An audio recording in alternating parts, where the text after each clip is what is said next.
జగన్ కుటుంబాన్ని గురించి మాట్లాడతారా? ప్రతిరోజు ఇదేనా? గొడ్డలి ఏ గొడ్డలయ్యా?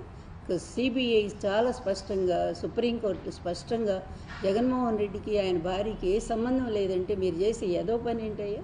ప్రతిరోజు కూడా గొడ్డలి పార్టీ. ఇదే మీ బతుకులు పాడుగాను. ఇంత నీచ బతుకులు ఎందుకయ్యా?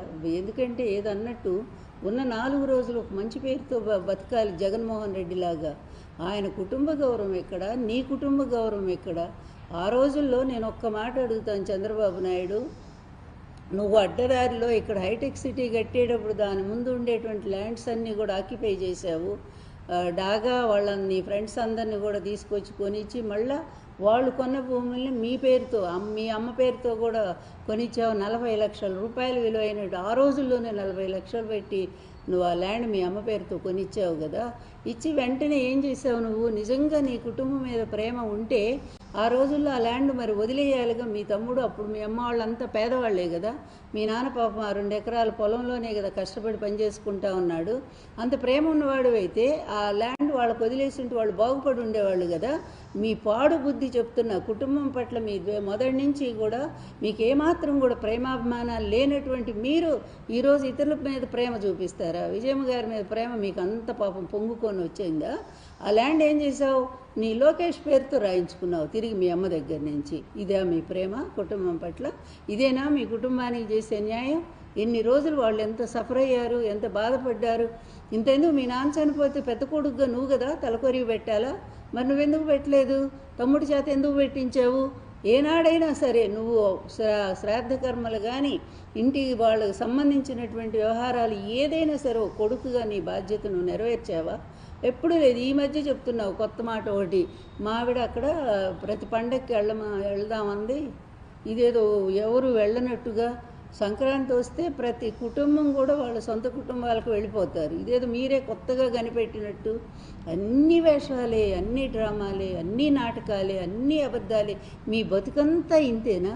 మీ వాళ్ళని మీరు చూసుకోలేరు. ఎందుకు? పక్కనే నేనున్నానుగా. మీ తాతను బతికించుకున్నదాన్ని, మీ తాతని ఎలక్షన్లో తిప్పుకొని బ్రహ్మాండంగా 258 సీట్లు గెలిపించిన దాంట్లో భాగస్వామ్యం అయిందాన్ని నేనున్నాను కదా. నీకు అమ్మమ్మనవుతాను కదా నేను. మరి నాకు ఏ రోజైనా ఒక్కరోజైనా సరే శుభాకాంక్షలు నాకు చెప్పావా? నా పుట్టినరోజు అసలు ఎప్పుడో నీకు తెలుసా? ఏ ఒక్కసారైనా సరే వచ్చి అమ్మమ్మ ఎట్లున్నావని చెప్పి నన్ను ఏమైనా మాట్లాడించావా నువ్వు?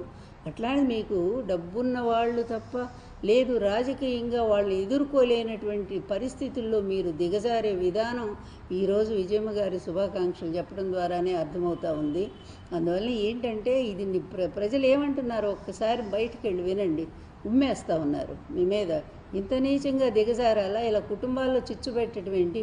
ఇటు ఎన్టీఆర్ కుటుంబంలో చిచ్చు పెట్టావు, ఆయన కడుపులో మంటను రగిల్చారు, ఆయన కొడుకుల్ని ఆయనకు కాకుండా దూరం చేశాడు మీ బాబు ఎంత నీచ చరిత్రో, ఎంత దుర్మార్గుడు. ఆయన గురించి చెప్పాలంటే రోజులు కూడా చాలు నిజంగా. అందుకే పెద్ద పుస్తకమే రాశాను ఆయన మీద నేను.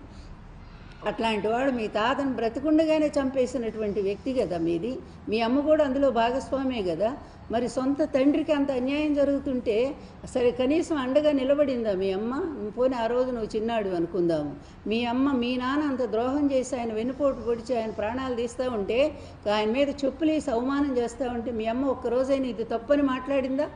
ఎప్పుడైనా సరే బయటకు వచ్చి ఒక ప్రెస్ మీట్ పెట్టి మా నాన్నకి చేసింది అన్యాయం, ద్రోహం అని ఒక్క మాట మీ అమ్మ మాట్లాడిందా? ఏం కూతురయ్యా మరి మీ అమ్మ? ఏం విలువలు ఉన్నటువంటి మనిషి? మీ అమ్మకి విలువలు లేవు, మీ నాన్నకి అంతకంటే విలువలు లేవు. అట్లాంటి కుటుంబంలో పుట్టినవాడి నీకేం విలువలు ఉంటాయని మేము ఆశించాలా? నీ నుంచి అంతకంటే మేమేం ఆశిస్తాము? ఈరోజు వచ్చి పెద్ద ఏదో మగాళ్ళలాగా ఇతరుల కుటుంబాల్లో పాపం జోక్యం చేసుకొని వాళ్ళ కుటుంబాల్లో పోవటమే తప్పు. ఎందుకంటే ఇతరుల ఇళ్లలో ఏదో పందికొక్కుల్లో ఎలుకలో ఇవి దూరుతూ ఉంటాయి అన్నమాట. అట్లా ఇతరుల ఇళ్లలో పోవటం అంటే వాళ్ళతో సమానమే అనుకోవాలా. ఇక అట్లాంటి స్థాయిలో నీచమైనటువంటి రాజకీయాలు చేసేటువంటి ముందు మీ కుటుంబం ఏంటో, మీ చరిత్ర ఏంటో, మీ బాబు చరిత్ర ఏంటో, మీ అమ్మ చరిత్ర ఏంటో, అదేవిధంగా మీ సొంత తాత వాళ్లే కదా. మీ తాత అమ్మ వాళ్ళకి ఏమి న్యాయం జరిగిందో, నారావారి కుటుంబానికి ఏమి న్యాయం చేశారో ఇవన్నీ కూడా బయట పెడదాం. మరి మాట్లాడదాం రండి ఒకసారి. ఈరోజు వచ్చి బాబు జగన్మోహన్ రెడ్డి తల్లిని చూడలేదు, చెల్లించు, ఇదేనా మీ స్లోగను? రాష్ట్రంలో మొత్తం కూడా 2 కోట్ల మంది మహిళలకు న్యాయం చేసిన వ్యక్తి జగన్మోహన్ రెడ్డి తెలుసా? ప్రతి పేద మహిళ కూడా మా అన్న అనుకున్నారు, మా తమ్ముడు అనుకున్నారు, మా కొడుకు అనుకున్నారు. ఇంటికెళ్ళి వాళ్ళకి పెన్షన్లు అందించినటువంటి వ్యక్తి జగన్మోహన్ రెడ్డి. అమ్మఒడి ద్వారా లక్షల మంది పేద పిల్లల్ని బడికి పంపించిన వ్యక్తి జగన్మోహన్ రెడ్డి. చేయూత, ఆసరా పథకాల ద్వారా ఎంతోమంది ఆడపడుచులకు ఉపాధి కల్పించిన వ్యక్తి జగన్మోహన్ రెడ్డి. 35 లక్షల ఇళ్ల స్థలాలు ఇచ్చి అందులో దాదాపుగా 10 లక్షల 15 లక్షల వరకు ఇళ్ళు కూడా కట్టించి ఇచ్చినటువంటి వ్యక్తి, అది కూడా ఆడవాళ్ల పేరుతో ఇచ్చిన వ్యక్తి జగన్మోహన్ రెడ్డి. తర్వాత ప్రతి దాంట్లో కూడా 60% పైగా ఆడవాళ్ళకే మరి నామినేటెడ్ పోస్టులు కానివ్వండి, అన్నిట్లో కూడా అవకాశం కల్పించిన వ్యక్తి Jaganmohan Reddy. Deputy CM first ఒక మహిళకి ఇచ్చినటువంటి వ్యక్తి జగన్మోహన్ రెడ్డి. అసలు మహిళలకి ఈ విధంగా ఎన్టీఆర్ గారు, తర్వాత వైఎస్ రాజశేఖర రెడ్డి డ్వాక్రా రుణమాఫీ చేసింది జగన్మోహన్ రెడ్డి. ఇంతగా మహిళలకు అవకాశం అందించి వాళ్ళ జీవితాలను నిలబెట్టిన మహానుభావుడైన ఆడవాళ్ళంతా దేవుళ్ళ కొలుచుకుంటుంటే మీరెక్కడ తగలబడ్డారే బాబు? రాహుకేతువుల్లాగా ఈ రాష్ట్రంలోకి అడ్డదారిలో వచ్చే రాహుకేతువులు అంతే కదా, అడ్డదారిలో వచ్చి అమృతంగా చేసుకుపోతారు అప్పుడు దేవదాన యుద్ధం అప్పుడు. అలాంటి మీరు కూడా అట్లాగే రాహుకేతువులే, మీ తండ్రి కొడుకులు ఇద్దరు అట్లా ప్రవేశించారు, అడ్డదారులు ఈవీఎంలను మోసం చేశారు, వచ్చారు, లోపలికి వచ్చారు. ఈరోజు రాష్ట్ర ప్రజలను సర్వనాశనం చేసి పడేస్తున్నారు.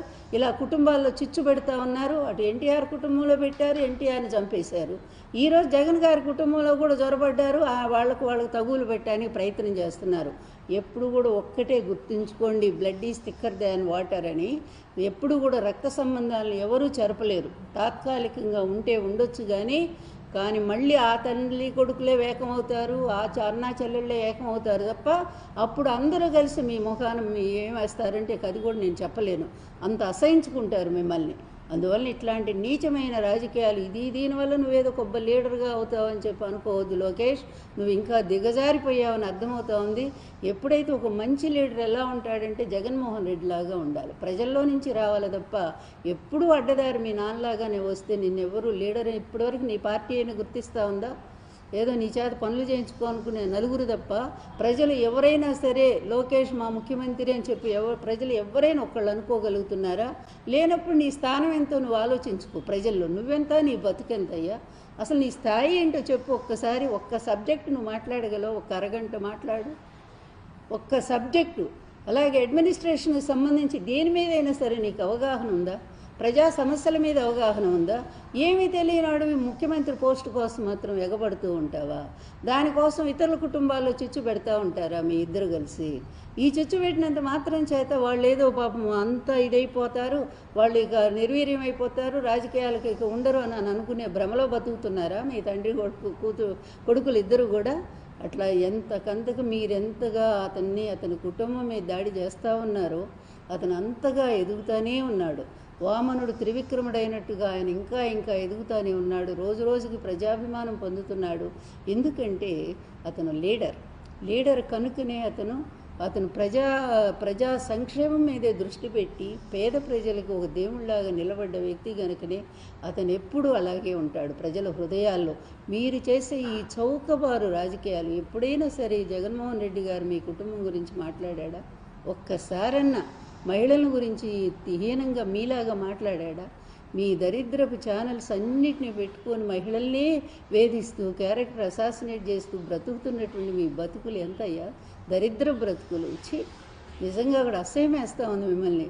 ఎట్లాంటి పుట్టుకలయ్యా మీ ఎట్లా పుట్టారు, ఏ ముహూర్తంలో పుట్టారో కానీ ఇలా ప్రజల్ని నాశనం చేయటానికి, కుటుంబ వ్యవస్థలు నాశనం చేయడానికి వచ్చారు.